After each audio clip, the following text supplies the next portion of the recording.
वो जो 5 फुट का नेता अपने आप को प्रदेश अध्यक्ष समझ के हमारे लोगों का शोषण कर रहा है, उसके विनाश करने के लिए लक्ष्मण विधानसभा क्षेत्र में आप जैसे कार्यकर्ताओं की आवश्यकता है।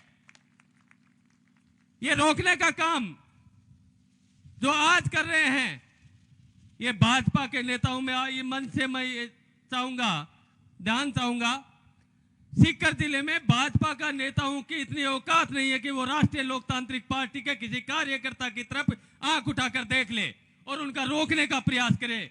मगर ये 5 फुटिया नेता जो अपने आप को बड़ा नेता समझता है, इसने सीकर जिले का जितना अहित किया है, इसने किसान कौम का जितना अहित किया है, हम सबको एकजुट होकर इसका ये मोरिया बजाता फिर रहा है, मोरिया बुलाता फिर रहा है, इसका टंटा मेटने का समय आ गया है। इसका टंटा अगर कोई मेटेगा तो राष्ट्रीय लोकतांत्रिक पार्टी का कार्यकर्ता मेटेगा।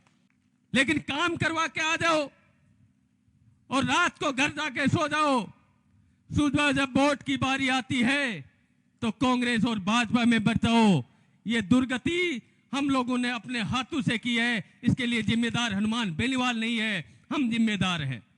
अगर प्रदेश में आज ये गोविंद सिंह डोटासरा हमारे कार्यकर्ताओं को रोकने की हिम्मत कर रहा है तो ये गलती हमारी है, गोविंद सिंह डोटासरा की नहीं है। उस वकील को हमने इतना सम्मान दे दिया कि वो अपने आप को बड़ा आदमी समझने लग गया।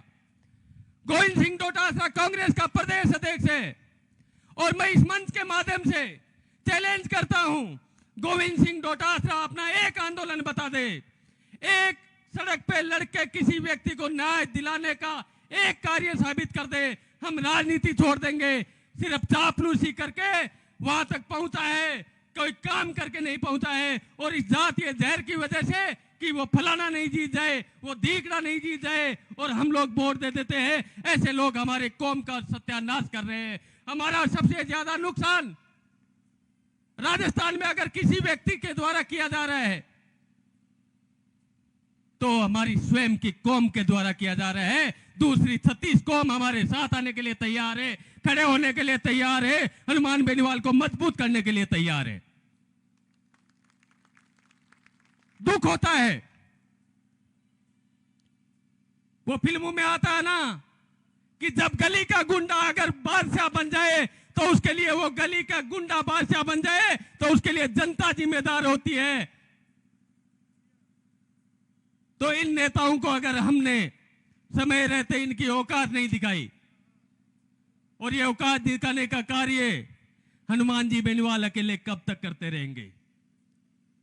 पिछले 30 साल से जिसका भी पीछा किया है उसको उसके औकात दिखाई है और अब समय आ गया है कि हनुमान जी बेनीवाल के बगैर जिस तरह से आज आपने ये कार्यकर्ता सम्मेलन किया है उसी तरह से अपने अपने गांव पंचायत में, और नेताओं के औकात दिखाने का कोई थप्पड़ मारने का जरिया नहीं है। नेताओं को चोट तो वोट से लगती है। प्रत्येक बूथ पर अपने कार्यकारिणी बनाए, प्रत्येक बूथ तक राष्ट्रीय लोकतांत्रिक पार्टी को मजबूत करे और आने वाले पंचायत राज चुनाव में लक्ष्मणगढ़ सहित हमारे सीकर जिले में 18 पंचायत समिति हैं, उन पे हम परचम कैसे फहराए, ये हमारा उद्देश्य होना चाहिए।